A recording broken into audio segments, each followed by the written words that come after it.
di dalam sebuah hadis Rasulullah SAW, yang membuat umat terdahulu itu hancur, mereka itu salah satunya apa? Qila wa qala wa kathratus su'al. Banyak bertanya. Qila wa qala apa? Kata si fulan. Bagaimana itu? Pokoknya kata si fulan begini. Ya, inilah yang orang katakan, bagaimana hukum ini? Katanya hukumnya haram. Katanya hukumnya halal. Itu yang membuat orang rusak. Tidak tahu kenapa katanya. Sekarang nggak ada istilah katanya. Menurut Al-Quran begini, menurut hadis begini. Jadi tidak ada katanya. Orang dulu kata Rasulullah, mereka itu hancur dan dilaknat oleh Allah, itu menggunakan kalimat katanya. Kenapa berbuat maksiat? Katanya. Kalau kita buat maksiat, tidak apa-apa ya Pak. Katanya ya Pak. Siapa yang mengatakan? Yang penting katanya ya Pak. Bagaimana hukum ini? Katanya halal. Padahal haram itu Pak. Jadi tidak boleh ada katanya. Sampai sekarang pun tidak boleh. Kita rujuk juga, ini ada nggak di dalamnya haram? Haram nggak? Ini halal nggak? Ya.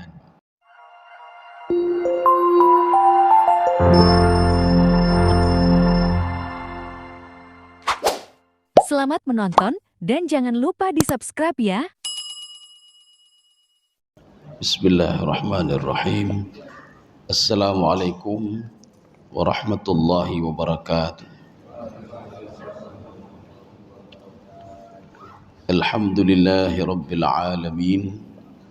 Wassalatu wassalamu ala asyrafil anbiya'i wal mursalin wa ala alihi wa ashabihi ajma'in. Raditu billahi rabba wa bil islami dina wa bi Muhammadin nabiyya wa rasulah. Rabbi shrah li sadri wa yassir li amri wahlul 'uqdatam min lisani yafqahu qawli. Allahumma ja'al jam'ana hadza jam'an marhuma wa tafarruqana min ba'dihi tafarruqan ma'suma.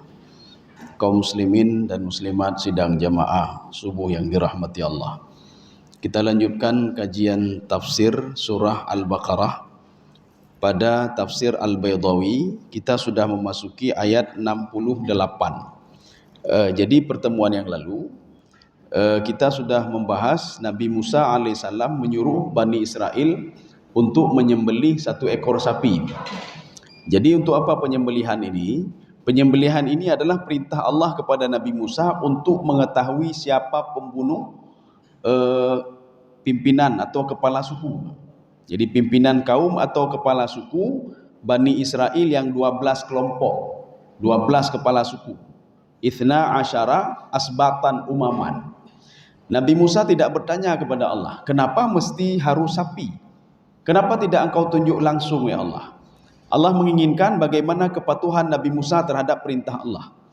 Jadi memerintahkan untuk menyembelih sapi untuk mengetahui kepatuhan Nabi Musa alaihissalam. Padahal secara logika kita berpikir, ketika kita berdoa kepada Allah, ya Allah berikan petunjuk kepada kami untuk mengetahui siapa pembunuh. Ini doa Nabi Musa alaihissalam. Allah mengatakan sembelihlah seekor sapi. Kalau Nabi Musa protes, maka Allah tidak akan memberikan jalan keluar. Tapi Nabi Musa tidak protes. Kita begitu juga ketika disuruh apa-apa, jangan pernah protes, Pak. Lakukan saja. Karena ada hikmah di belakang apa yang kita lakukan tadi, Pak. Perintah tadi dan larangan tadi. Ketika Allah mengatakan jangan minum khamar, jangan main judi, jangan berbuat ini, jangan berbuat maksiat. Rupanya di belakang itu semua demi kemaslahatan manusia. Coba buat maksiat sekali saja, maka hati ini akan tidak tenang. Ketenangan hati tidak ada. Maka yang membuat kita susah adalah kita sendiri. Yang membuat kita gundah juga kita sendiri, karena maksiat yang kita lakukan.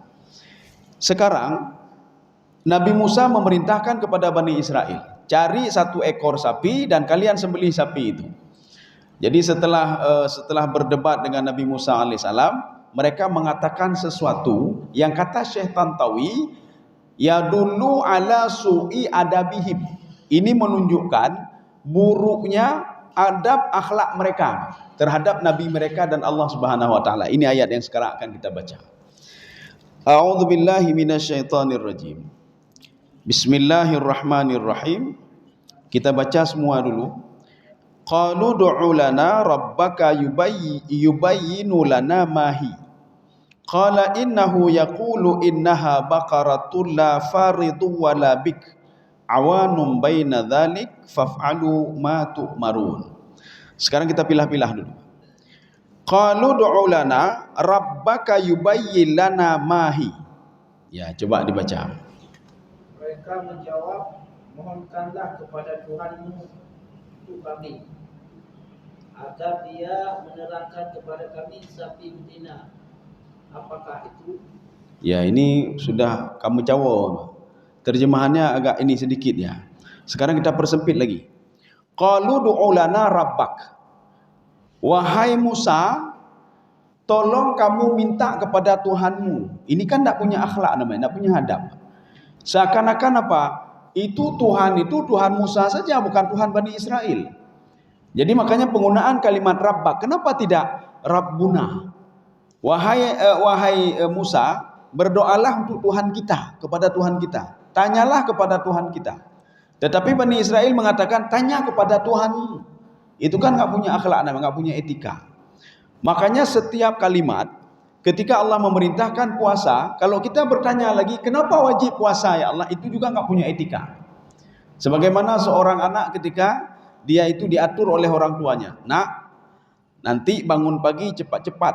Anak jawab, kenapa mesti cepat-cepat? Ya, itu nggak punya etika namanya. Orang tua mengatakan, nak, nanti habis pulang sekolah, pulang cepat-cepat.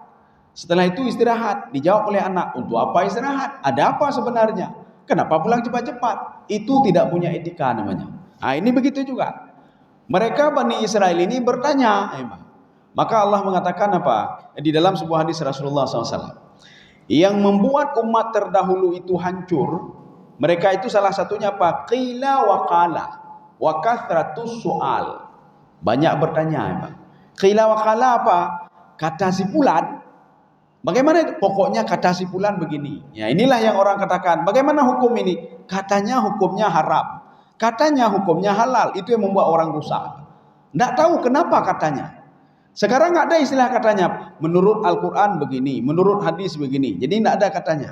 Orang dulu kata Rasulullah, mereka itu hancur dan dilaknat oleh Allah. Itu menggunakan kalimat katanya.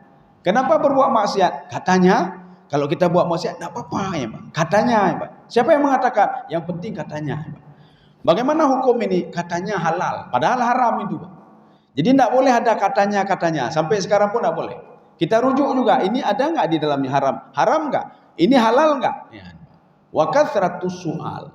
Dan mereka banyak bertanya kepada nabinya. Dia bertanya, kenapa begini? Salat. Kenapa salat? Ya. Makanya Nabi Isa alaihissalam itu diutus untuk Bani Israel dengan dua visi misi. Apa itu? Ausani bis salati waz zakah. Saya itu diutus oleh Allah untuk Bani Israel untuk apa? Supaya mereka salat dan bayar zakat. Tapi dua-dua tidak mereka lakukan. Nabi Isa mendoakan mereka. Nabi Isa kan jadi nabi selama 3 tahun. Cuma 3 tahun saja. Sama seperti Nabi Yahya. Makanya dakwah mereka tidak didengar. Ketika diajak kebaikan-kebaikan tidak mau mendengar. Ya. Diajak mereka untuk salat tidak mau juga. Diajak mereka bayar zakat tidak mau juga. Makanya zakat itu bukan kita saja. Bani Israel sudah diwajibkan zakat melalui Nabi Isa alaihissalam. Melalui Nabi Yahya juga untuk membantu Nabi Isa alaihissalam. Kaum muslimin sedang jamaah yang dirahmati Allah. Ini sama seperti Bani Israel ketika diutus Nabi Isa alaihissalam. Apa kata Bani Israel? Kami tidak percaya kepadamu sebelum kamu turunkan, minta makanan kepada Tuhanmu, turunkan dari langit. Anzil alaina ma'idatan minas sama takunu lana 'idan li awwalina wa akhirina wa ayatan minka. Coba turunkan makanan dari langit, hidangan nama. Hidangan ini yang pertama sekali dan terakhir sekali. Setelah itu kami nggak akan pernah bertanya-tanya lagi. Ya, nama. Dan sebagai bukti kalau kamu adalah Rasul. Ini kata Bani Israel. Nabi Isa berdoa kepada Allah. Anzil alaina ma'idatan minas sama. Ya Allah, turunkan makanan dari langit. Dijawab oleh Allah. Boleh saya turunkan wahai Isa. Tetapi setelah saya turunkan mereka masih ingkar. Saya azab mereka. Azabnya lebih dahsyat dibandingkan azab penduduk dunia sebelumnya. Mau kamu? Nabi Isa mengatakan, oh tidak, jangan, aja deh, enggak jadi ya Allah. Ya, enggak jadi. Jadi bukan tidak bisa turunkan makanan dari langit. Makanya sebelumnya kan diturunkan juga makanan dari langit, manna wa salwa. Yang tidak pernah ada makanan itu pada waktu itu. Tidak ada makanan itu. Manna tidak ada, salwa juga tidak ada. Ada burung yang turun dari langit kemudian memberikan lehernya untuk disembelih. Itu tidak ada itu. Artinya pada masa sebelum diturunkan itu enggak ada burung seperti itu. Dan manna juga tidak ada, madu seperti itu enggak ada. Artinya betul-betul diturunkan dari langit. Kaum muslimin sedang jamaah yang dirahmati Allah Subhanahu wa taala. Ini kata Syekh Tantawi, ini menunjukkan apa? Menunjukkan ya dulu ala su'il adab. Jadi mereka itu sedikit adabnya, tidak punya etika. Ya, nampak. Makanya setiap aturan jangan pernah bertanya-tanya, karena semua aturan itu demi kemaslahatan manusia. Seorang ayah membuat aturan kepada anaknya, HP sehari 1 jam saja anak, tidak boleh lebih daripada itu. Ya, nampak. Habis makan sekian menit, setelah kemudian sekian menit, sehingga setelah 1 jam sudah cukup. Anak tidak boleh protes. Kenapa? Karena demi kemaslahatan anaknya. Jadi bukan berarti, oh ini 24 jam cuma 1 jam bisa lihat HP. Sengsara saya, kata anaknya. Dia tanya kepada orang tuanya, kenapa cuma 1 jam saja? Jangan pernah bertanya. Orang tua sudah memikirkan masa depan anaknya. Kalau selalu dengan HP, hancur nanti anak itu. Dia nggak memikirkan yang lain. Interaksi sosial dia sudah kurang. Ya. Makanya sekarang anak kita itu hidup di dunia maya. Hampir 90% hidup di dunia maya. Dia nggak memikirkan lagi dunia nyata. Pak. Dia memikirkan dunia maya, Pak. Ketawa sendiri dia, menangis sendiri dia. Kadang-kadang tersenyum sendiri ya, Pak. Ya, melihat HP itu, Pak. Duduk gerah, Pak. Dia teman tidak ada, apa-apa tidak ada lagi. Kenapa? Interaksi sosial dia sudah kurang. Lalai dengan HP, lalai dengan game, Pak. Dengan judi online, Pak. Dia sibuk sendiri dengan aktivitas dia. Kalau dia duduk di kedai kopi, di depan kedai kopi ada kecelakaan, tak mau tahu dia, bahkan dia nggak tahu apa-apa itu, Pak. Kenapa? Dia sudah berada di alam lain, Pak. Dia berada di alam lain. Kaum muslimin sedang jemaah yang dirahmati Allah Subhanahu wa taala. Kalau seandainya dalam hal positif, entahlah, Pak. Ketika dia salat, dia berada di alam lain, itu entahlah. Ini seperti seorang seorang ulama itu di Irak yang digambarkan di dalam kitab-kitab tasawuf, Pak. Namanya Khaisam ya. Beliau itu jadi imam ketika salat. Memang level khusyuk beliau sudah level atas. Ketika itu terjadi gempa. Beliau salat. Nikmat sekali salat itu sehingga enggak tahu kalau sedang gempa. Sedangkan jamaah sudah lari satu-satu lari karena gempa. Kemudian jatuhlah salah satu sudut masjid roboh. Semua lari, Pak. Semua lari. Tinggal Khaisam sendiri. Ketika assalamualaikum, dia melihat jamaah tidak ada lagi. Sehingga dia lihat, kemana jamaah ini? Salah satu jamaah mendatangi Khaisam dan mengatakan, apakah Tuan Guru tidak tahu tadi gempa dahsyat dan salah satu sudut masjid sudah roboh? Saya tidak tahu. Dia ini sudah level khusyuk paling tinggi, Pak. Ini seperti anak kita sibuk dengan HP-nya, Pak. Mempok kendaraan ini ke mana? Tak tahu apa-apa dia, Pak. Gempa, tak tahu apa-apa juga dia, Pak. Tak tahu apa-apa. Karena dia sudah berada di alam lain. Ya, Pak. Ini yang pertama. Sekarang poin yang kedua. Yubayyinu lana mahi. Kalau di dalam terjemahan tadi diterjemahkan, kamu berdoa kepada Tuhanmu untuk memberitahukan sapi yang bagaimana itu. Ya, sapi yang bagaimana. Ini kan bertanya-tanya lagi, Pak. Artinya jangan tanya-tanya. Kalau ketika dikatakan sapi, sembelih terus sapi. Mau sapi kecil, mau sedang, mau besar, yang jelas sembelih terus. Maka di dalam tafsir Ibnu Jarir, apa kata Ibnu Jarir? Lau fa'alu, kalau mereka lakukan perintah Allah, laktafau, maka cukup mereka menyembelih adna bakarah. Sapi paling kecil pun boleh. Karena enggak diberikan batasan oleh Allah. Sapi paling kecil pun boleh sembelih. Maka mereka sudah dapat pahala, sudah bebas. Ya, tapi ini karena banyak bertanya. Inilah yang dialami oleh Nabi Musa alaihissalam. Ketika Rasulullah mengatakan begini, kalau seandainya Musa tidak banyak bertanya kepada Khidir, kan 3 kali bertanya, kenapa kamu lubangi kapal ini? Kenapa kamu bunuh anak itu? Kenapa kamu bangun rumah penduduk kampung yang penduduk kampung ini enggan menerima kita? Kenapa kamu lakukan itu? Kata Rasulullah, kalau seandainya Nabi Musa tidak banyak bertanya, beliau akan melihat ya layaral ajab, akan melihat keajaiban lebih daripada 3 hal yang tidak masuk akal Nabi Musa alaihissalam. Kita begitu juga. Ada hal-hal keajaiban yang kita lihat apabila kita patuh melaksanakan ibadah salat. Memang salah satunya kita dijaga oleh Allah Subhanahu wa taala. Kita bayar zakat, kita mendidik anak, kita berbuat kebaikan. Ada hal-hal yang tidak kita ketahui, Pak, di belakang itu demi kemaslahatan kita sendiri. Jadi hati-hati, Pak, jangan tanya-tanya, kok udah salat lagi ini. Sebentar-sebentar salat ya, Pak. Ini sudah salat zuhur, sebentar lagi asar. Sedang kita istirahat sudah maghrib. Sedang duduk-duduk sudah Isya, duduk-duduk di kedai kopi sudah Isya. Jangan tanya-tanya ketika salat, datang ibadah terus. Keberkahan akan terus datang kepada kita. Jadi kalau banyak bertanya, kita menyusahkan diri namanya. Menyusahkan diri saja. Ada seorang sahabat, ketika Rasulullah SAW mengatakan, wahai sahabat-sahabatku, kalian hendaklah naik haji. Ya, disuruh naik haji. Untuk naik haji, kewajiban naik haji. Ada seorang sahabat, ya Rasulullah, akulah amin ya Rasulullah, apakah setiap tahun ya Rasulullah? Rasulullah diam saja. Akulah amin ya Rasulullah. Selalu bertanya nih, Pak. Rasulullah menjawab, kalau saya jawab iya, haji sudah wajib setiap tahun. Jangan tanya-tanya kamu. Kapan ada waktu kamu lakukan? Ya. Begitu juga kurban. Ini kita kan setelah Idul Fitri kan masuk kurban. Ini kalau ada kelebihan 1 ekor kambing, kalau bisa 1 sapi, kalau bisa 1 sapi 7 orang. Jangan tanya-tanya, Pak. Saya sudah tahun lalu, apakah tahun ini buat lagi? Jangan tanya-tanya, Pak. Kalau ada ya kurban, kalau enggak ya enggak usah kurban, Pak. Jangan tanya-tanya. Ketika di dalam hadis diungkapkan 1 ekor sapi itu untuk 7 orang, jangan pernah bertanya lagi atau bahkan mengatakan tangan kepada Allah.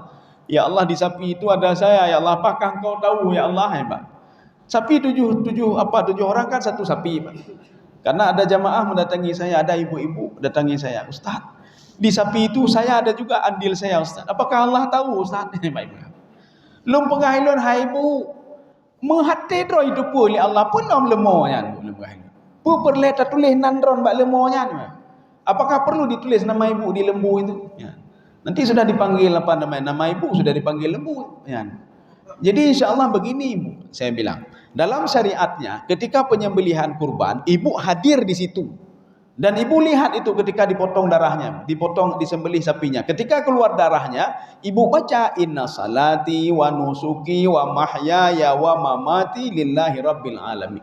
Kaberehmu, ya Mbak, sudah beres. Tidak perlu gundah ibu, malaikat apa tahu apa. Kita urusan bukan dengan malaikat kita berurusan. Artinya apa? Ada hal-hal tertentu yang tidak dideteksi oleh 2 malaikat ini. Mana itu? Niat kita, niat yang baik. Itu tidak dideteksi oleh 2 malaikat. Malaikat mencatat apa yang nampak saja. Ada dalam sebuah hadis qudsi. Ketika malaikat ini 2 malaikat kan melapor kepada Allah kan 2 kali. Dan ganti shift ketika subuh dan asar. Ketika malaikat asar itu naik ke atas melapor kepada Allah. Ya Allah, ini amal ibadah si fulan. Allah mengatakan apa? Ambil amal ibadah itu, lemparkan ke muka dia, kata Allah. Malaikat mengatakan, saya sebagai saksi, dia salat, dia berpuasa, dia beribadah. Tidak, kata Allah, dia beribadah bukan gara-gara saya. Maka Allah mengatakan pada hadis qudsi itu, itulah bedanya saya sama kamu, kata Allah. Ta'riful zahir wa a'riful batin. Kamu tahu cuma casingnya saja. Dia seorang ahli ibadah, ahli tahajud, ahli umrah, ahli sedekah. Tapi dalam hatinya kamu tidak tahu. Saya mengetahui isi hatinya, kata Allah. Sekarang ambil ibadah itu lempar. Makanya ibadah kita dalam 1 hari ini 0. Besok begitu juga 0 juga, Mbak. Ya. Kemudian apa kata Allah kepada malaikat? Wahai malaikat, sekarang kamu catat orang yang tidur itu. Amal ibadah dia. Malaikat mengatakan, "Maza sa'aktu? Saya mau catat apa ya Allah? Dia tidak berbuat apa-apa. Dia tidur saja. Tidur saja, Mbak. Ya tengok tapi orang, Mbak. Tengok tapi rumah tapi hidup tapi ya, Mbak. Ibadah itu tidak, bersedekah tidak, apa-apa tidak." Kemudian Allah mengatakan, hadza firaqu baini wa bainik. Inilah bedanya saya sama kamu. Kamu tahu casingnya dia tidur kan? Dia kan tidur. Tapi kamu tidak tahu isi hatinya. Isi hatinya apa? Dia berencana untuk naik haji tapi tidak punya duit, tapi rencananya luar biasa. Kamu catat pahala dia, kata Allah. Dia berencana ingin bersedekah, tidak punya duit, maka dia berencana bagaimana kalau nanti punya duit dia akan bersedekah. Jadi artinya apa? Uktub, kamu catat kebaikannya. Baru dicatat oleh malaikat. Makanya kita bukan mengharapkan malaikat, tidak. Kita mengharapkan ridha Allah Subhanahu wa taala. Ketika diwajibkan salat, kita teringat saja kepada Allah. Berarti Allah sayang kepada kita. Ketika Allah melarang kita, jangan ini, jangan ini, berarti Allah sayang kepada kita. Orang tua ketika melarang anak, nak jangan keluar malam lagi naknya. Berarti apa? Orang tua sayang sama anaknya, Pak. Ketika orang tua mengatakan, nak belajar giat-giat nak ya, nak berdoa nak ya, maknanya apa? Orang tua sayang kepada anaknya. Tapi kalau dibiarkan begitu saja, terserah kamu. Mau belajar, mau enggak, terserah. Mau pulang, enggak pulang, terserah. Mau keluar atau tidak, terserah. Berarti orang tua enggak sayang lagi sama anaknya. Ketika Allah membiarkan kita, terserah mau buat apa. Berarti anak tayang ya, Pak. Kalau sudah seperti itu. Jadi makanya, kenapa rezeki kepada orang kafir dan orang mukmin itu dalam kapasitas yang sama? Karena apa? Allah memberikan terus kepada mereka. Terserah, kalian mau buat apa terserah. Rezeki tetap saya berikan, kata Allah. Tetapi bedanya, orang yang tidak salat ketika diberikan rezeki, liyu'adzibahum biha fid dunya wa tazhaka anfusuhum. Jadi rezeki yang mereka terima itu untuk mengazab diri mereka. Mereka makin susah selalu. Yang kedua, wa tazhaka anfusuhum, hatinya selalu gundah. Maka orang yang banyak rezekinya, semua diberikan oleh Allah tapi dia tidak salat, tidak puasa, jangan kita berpikir dia sudah senang, tidak. Hatinya terus gundah. Pertanyaan kedua, kenapa Allah berikan rezeki kepada dia sudah tahu dia tidak salat? Diberikan rezeki oleh Allah karena dia adalah makhluk ciptaan Allah Subhanahu wa taala. Jadi diberikan rezeki dalam kapasitas yang sama. Kita kalau punya anak, 2 orang anak kita. Satu anak taat sekali, satu anak tidak taat, bahkan durhaka kepada orang tuanya. Tetapi apa? Kita berikan ini sama, kita berikan. Ketika anak durhaka itu terjadi kecelakaan atau apa saja, apakah tidak kita akui ini anak kita? Tetap kita berikan biaya untuk anak ini, Pak. Kenapa? Dia anak kandung kita, Pak. Ya, dia anak kandung kita, walaupun dia durhaka. Ya. Kaum muslimin sidang jamaah yang dirahmati Allah. Ini poin yang kedua, Pak. Jadi artinya mereka itu meminta Nabi Musa tolong minta kepada Allah sapi yang bagaimana? Coba tanya sapi yang bagaimana? Ya. Ini seperti seorang datang ke rumah kita, Pak. Ini ada enggak sumbangan sedikit untuk bangun WC di masjid? Kita ingin buat WC dan kamar mandi. Orang ini bertanya, WC-nya berapa ukurannya? Padahal urusannya, Pak. Berapa ukurannya? Berapa semennya, berapa semuanya, warnanya apa nanti, di mana lokasinya, itu nak perlu bertanya. Ketika diminta sedekah, kasih saja. Kalau nak ada, ngomong nggak ada duit hari ini. Kalau ada, kita kasih. Nggak usah kita tanya berapa begini, itu kan menyusahkan diri kita saja. Dan itu bukan urusan kita. Ya, jadi artinya apa? Pertanyaan ini, kata sebagian penafsir, ini condong untuk tidak menyembelih sapi, Pak. Dia bertanya-tanya, mencari-cari alasan. Sapinya bagaimana? Setelah dijawab, ininya bagaimana? Warnanya bagaimana? Itu begitu juga. Ada sumbangan untuk WC masjid. WC-nya di mana? Dia ingin mencari celah untuk tidak bersedekah. Ya, mencari celah untuk tidak bersedekah. Jadi tidak perlu kita bertanya-tanya, kasih saja. Kalau ada kita kasih. Ini sudah bertanya setengah jam, kasih duit 5.000. Ada ini ya, cuma ada 5.000 rupiah. Pertanyaan setengah jam tadi, Pak. Ya. Sekarang kita lanjut poin yang ketiga. Ini jawaban Nabi Musa alaihissalam atas arahan Allah Subhanahu wa taala. Qala innahu yaqulu innaha baqaratun la faritu wala bikrun. Ya, coba dibaca. Musa menjawab, sesungguhnya Allah berfirman bahwa sapi betina itu adalah sapi betina yang tidak tua dan tidak muda. Ya. Pertengahan antara itu. Ya. Maka sudah. Ya, sudah. Ini kita rubah, jangan sapi betina lagi, sapi. Tapi dalam terjemah semua sapi betina. Jadi ditanya Allah mengatakan, ini kata Nabi Musa, sapinya itu tidak tua sekali dan tidak muda sekali. Ini apa namanya? Ini istidraj namanya. Ada satu namanya istidraj, tapi ini namanya istidraj. Apa istidraj? Ketika kita bermasalah dengan orang lain, berarti dulu kita pernah bermasalah. Ketika kita ini dianiaya oleh orang lain, berarti dulu kita pernah menganiaya orang lain, Pak. Ketika kita ini dizalimi oleh orang lain, berarti kita dulu pernah menzalimi orang lain. Ini apa maksudnya? Ini istidraj namanya, Pak. Jadi bukan istidraj, tidak. Istidraj itu diberikan ini untuk mengazab, tapi istidraj ini sama kalau bahasa kita hukum karma. Nabi Musa dulu bertanya-tanya kepada Nabi Khidir alaihissalam. Sekarang Bani Israel bertanya-tanya kepada Nabi Musa alaihissalam. Ya, nampak. Kita dulu anak tapi tak kena anak, Pak. Selalu kita bentak anak kita, Pak. Ketika dia kencing selalu, habis pampers untuk kamu. Kencing selalu kamu. Kencing di atas kasur, sudah kencing di atas kasur. Nanti waktu kita tua, siap-siap untuk dibentak sama anak lagi. Siap-siap untuk dibentak sama anak.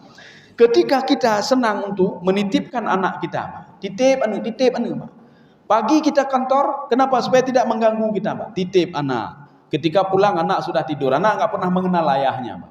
Anak tidak pernah mengenal siapa ibunya. Kenapa? Karena ketika pergi kantor dia lebih mengenal penjagaannya. Ketika kita pulang kantor anak sudah tidur. Besok pagi begitu juga, kita titip lagi anak sehingga dia tidak pernah mengenal ayah dan ibunya. Nanti hati-hati ketika kita sudah tua, kita dititip juga oleh anak. Ini namanya istitrad namanya. Maka jangan sampai, ya Allah kenapa anak saya durhaka ya Allah? Ya karena kamu durhaka juga sama orang tuamu. Ya, makanya Rasulullah mengatakan begini, kalau kamu mau dihormati oleh anakmu, hormati juga orang tuamu. Kenapa anakmu sekarang bermasalah denganmu? Karena kamu juga bermasalah dengan orang tuamu. Ya, jadi makanya kalau kita bermasalah dengan anak melawan kita, atau ada hal-hal lain, Pak, berarti dulu kita pernah melawan orang tua kita. Ya. Bagaimana caranya? Tidak ada cara lain. Minta maaf dulu sama orang tua kita. Insya Allah anak ini akan menghormati kita, Pak. Ya. Allah ingin memberikan pelajaran melalui anak. Kamu dulu bersalah. Ini sama seperti kita menegur anak main HP, Pak. Apa kata kita kepada anak kita? Sibuk sekali dengan HP, siang malam dengan HP. Kalau anak pintar langsung dia jawab, bapak juga sibuk dengan HP lebih dari saya. Ya, Pak. Nyempu udah pegah, Pak. Anak itu mencontoh orang tuanya. Orang tuanya sibuk dengan HP, dia juga sibuk dengan HP, Pak. Coba orang tuanya sibuk dengan Quran, anaknya juga akan sibuk dengan Al-Quran. Makanya kalau di dalam hadis itu diungkapkan kan begini, Pak. Perkataan itu, perbuatan manusia, perbuatan seseorang akan banyak berpengaruh dibandingkan omongannya. Kita ngomong pada orang lain, salat. Orang lain kadang-kadang mau dengar, kadang-kadang tidak. Tapi tatkala kita sendiri yang salat, akan dilihat oleh orang lain. Si pulang salat, akhirnya salat juga. Maka coba lakukan hal ini di depan anak, Pak. Ketika anak itu sering main game, sering nonton TV dan lain sebagainya, coba duduk di samping dia, kita baca Quran, Pak. Atau kita pergi kita baca Quran, Pak. Ambil kursi, kita baca Quran, di situ kita duduk. Akan menjadi pelajaran bagi anak, Pak. Anak, wah, ayah saya baca Quran, dia baca Quran juga, Pak. Artinya apa? Pengaruhnya lebih dahsyat perbuatan dibandingkan perkataan. Ini kita ngomong, jangan main HP lagi, nak. Setelah itu kita main HP di kamar. Icenguk lian, oh yah main HP Cina. Yah lebih betul dari lom kayo. Ya, Mbak. Ya, jadi artinya apa? Inilah yang Allah katakan dalam Al-Quran, Iqra bismi rabbikal ladzi khalaq. Artinya Iqra itu apa? Bacalah dirimu, introspeksilah dirimu sebelum kamu menyuruh orang lain. Introspeksi diri dulu. Sebelum kita bentak orang lain, tanya diri sendiri dulu. Saya lakukan itu tidak? Oh, saya lakukan. Nah, baru kita ajak orang lain. Ya, baru kita ajak orang lain. Ya, ini sudah mereka mengatakan, Allah menjawab, sapinya tidak tua, la faritu wala bikrun. Tidak tua sekali dan tidak muda sekali, sedang-sedang. Dijawab oleh Imam Ibnu Jarir dalam tafsir beliau. Apa kata beliau? Kalau seandainya mereka itu menyembelih sapi ala adna bakaratin lakafau. Kalau mereka dari perintah Nabi Musa tadi, mereka langsung sembelih sapi apa saja boleh sebenarnya. Cuma gara-gara banyak bertanya, Allah ingin memberikan pelajaran kepada mereka. Coba cari sapi tidak tua sekali, tidak muda sekali. Ya, ini kata tahlam. Jadi jangan banyak bertanya, Pak. Jangan banyak bertanya. Maka tatkala nanti dikatakan ini berapa kalau fidyah, berapa fidyah? Fidyah salat. Kalau tidak salat, fidyah orang tua saya sudah tua. Fidyahnya berapa? 1,5 kilo. 1,5 kilo. Kalau ukuran are itu 1,6. Dia bertanya lagi, kalau saya lebihkan 1,6 boleh? Beda yang tanya, Pak. Pelebih lagi 1 are saja. Jadi artinya kalau 1,5 kilo itu kalau kita arekan itu kurang sedikit dari 1,6 karena 1 are itu 1,6 kilo. Sedangkan fidyah 1,5. Jadi kita jangan tanya-tanya lagi, saya penuhkan arenya boleh, Pak? Penuhkan are boleh. Buat terus asal jangan kurang, itu saja. Asal jangan kurang dari ketentuan yang sudah berlaku. Ya, Pak. Jadi artinya jangan banyak bertanya, mau kasih lebih ya boleh, lebih enggak ada masalah. Ini sama seperti orang ketika dia itu habis dia meninggalkan puasanya, berarti kan harus ganti puasa. Ini saya ganti puasa dengan bayar fidyah sekaligus, boleh? Ya boleh, lebih bagus lagi. Ya, ganti puasa dengan bayar fidyah, ya boleh, Mbak. Maka fidyah itu untuk siapa? Orang yang sudah uzur ya. Oh, kalau kita ingin fidyah juga karena kita takut nanti habis Ramadan kita meninggal dunia nanti, Pak. Belum sempat kita ganti pahala ini.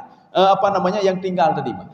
Setiap kita tinggal kita bayar fidyah. Nanti saya ganti lagi boleh? Ya boleh, lebih bagus itu. Ya lebih bagus. Jadi yang tidak boleh apa? Kita bayar fidyah saja, kita tidak mengganti puasa kita. Itu yang tidak boleh. Kalau kita sanggup dan mampu. Tapi kalau orang tua yang sudah uzur, tidak sanggup lagi nih, Pak. Cukup bayar fidyah saja. Sehari tinggal berarti 1,5 kilo atau 1 area itu, Pak. 1 area kurang sedikit lah, 1 area kurang sedikit. Kaum muslimin sedang jamaah yang dirahmati Allah Subhanahu wa taala. Sudah. Awanom baina dzalik. Tetapi apa di antara itu berdua? Ya, coba kamu cari. Ya, kan makin susah dia cari. Artinya apa? Sapinya tidak tua sekali, sapinya tidak muda sekali, di tengah-tengah. Nah, ini kan menyusahkan diri namanya, Pak. Mereka menyusahkan diri. Faf'alu ma tu'marun. Ketika itu Allah mengatakan kepada Nabi Musa alaihissalam, wahai Musa, tolong kamu kasih tahu mereka jangan banyak bertanya, lakukan perintah Allah Subhanahu wa taala. Dalam sebuah tulisan saya menulis begini, Pak. Judulnya hikmah di balik patuh kepada perintah Allah.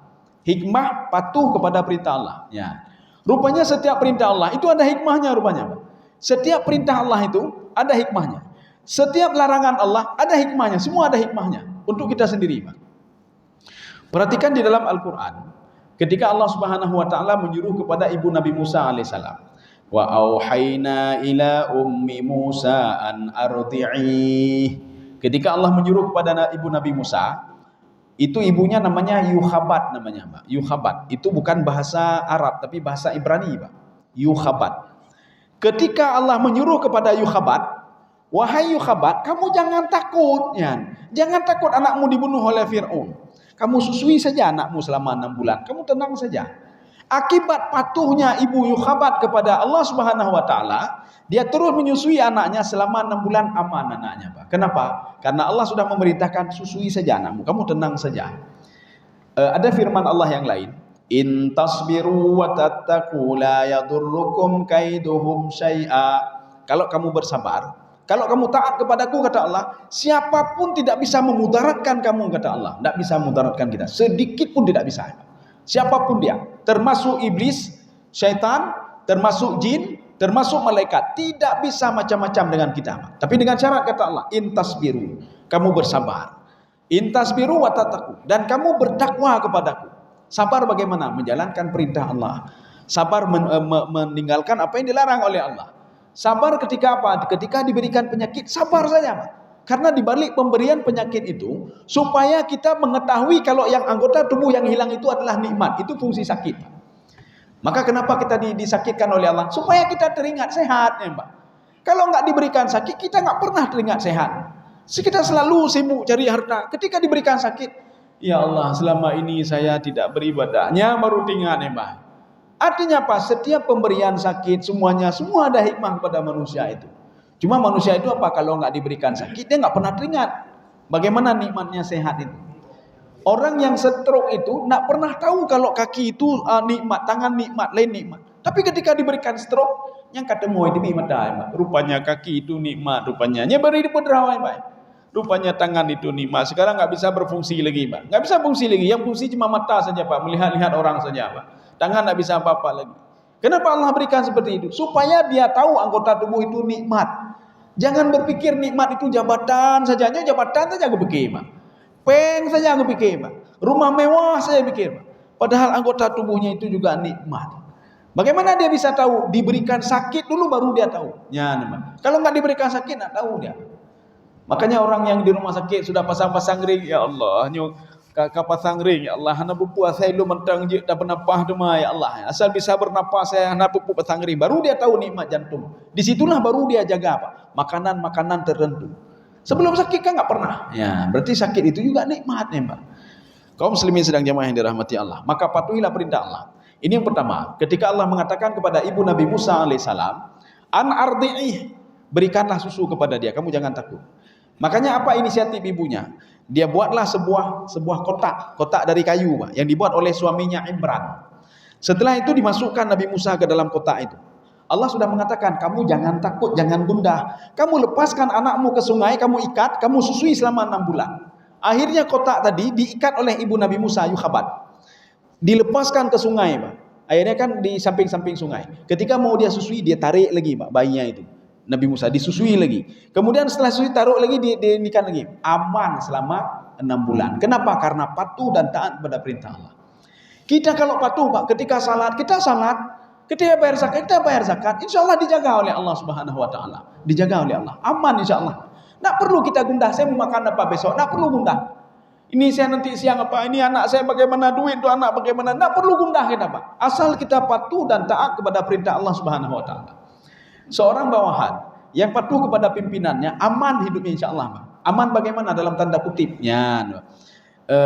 Kamu tenang saja kamu, karena dia patuh Pak. Kasih bonus, kasih ini, kasih itu. Tetapi ada orang yang tidak patuh kepada pimpinannya. Pimpinan mengatakan ini hadir jam 7 ya, dia datang jam 8. Nanti bersihkan ruangan saya, enggak dia bersihkan. Setelah 1 tahun kemudian kita pecat saja ini, enggak ada manfaat apa-apa, pecat, jadi pecat. Yang rugi kita juga, Mbak, yang rugi kita juga. Tapi kalau kita patuh, yang untung kita, Mbak. Yang untung kita. Ya. Maka ketika itu yang kedua kali, Allah menyuruh kepada ibu Nabi Musa alaihissalam. Ketika pemberian ASI itu oleh ibunya selama 6 bulan, ketahuan rupanya sama Bani Israel. Ada seorang Bani Israel, dia melihat kejadian ini, wah, rupanya ada anak ibu ini ya, saya akan lapor ke Fir'aun, Pak. Akhirnya apa? Dia pergi ke Fir'aun, dia melapor ke Fir'aun. Dalam sebuah riwayat mengatakan lidahnya itu sudah tidak bisa ngomong apa-apa lagi. Dalam sebuah riwayat dia bisa ngomong, sehingga ibu Nabi Musa takutnya luar biasa. Ini rugilah saya sudah menyusui anak saya 6 bulan, kemudian tiba-tiba dibunuh anak saya. Ketika itu turun lagi firman Allah. Allah mengatakan, kalau kamu gundah, kamu takut, fa'alqihi fil yammi, lemparkan anakmu ke sungai. Lebih gundah lagi dia kan. Tetapi ibunya tidak bertanya kepada Allah, kenapa mesti lempar ke sungai ya Allah? Tidak. Makanya ketika ibu Nabi Musa Yukhabat melemparkan Nabi Musa ke sungai, Allah mengatakan, karena kamu patuh kepadaku, nanti dia akan aku kembalikan kepadamu. Secara logika, bagaimana mau kembali lagi Pak? Air sungai kan terus berjalan ke sana Pak. Bagaimana mau dikembalikan? Rupanya dikembalikan, kamu ibunya akan saya bawa ke kerajaan Fir'aun untuk menyusui anaknya. Kamu kan saya jaga, anakmu saya jaga, semua saya jaga, kata Allah Subhanahu Wa Taala. Kenapa? Karena kamu patuh kepada perintahku. Demikian pula kita, Pak. Jangan pernah bertanya-tanya ketika salat, bengeh-bengeh semayang, Pak. Apalagi ini bentar lagi mau bayar zakat fitrah lagi. Zakat lah, tapi ya, zakat, ada zakat mal lagi 2,5%. Bayar saja, Pak. Keberkahan ada di situ, Pak. Ketika kita ingin cari berkah, patuhilah perintah Allah. Ketika ingin cari berkah, tinggalkanlah apa yang dilarang oleh Allah Subhanahu Wa Taala. Jadi makanya bayar zakat fitrah itu ada syaratnya.